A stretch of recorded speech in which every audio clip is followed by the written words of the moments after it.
মতিউর রহমান বলছি আমি, কথা দিয়ে কথা রাখবই আমি।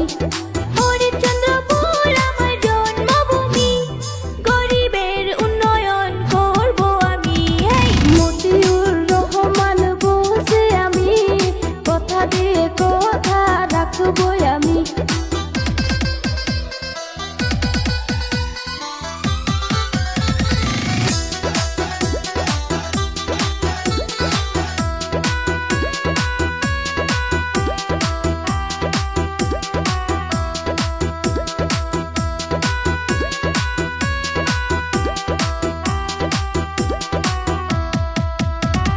বিনামূল্যে স্বাস্থ্য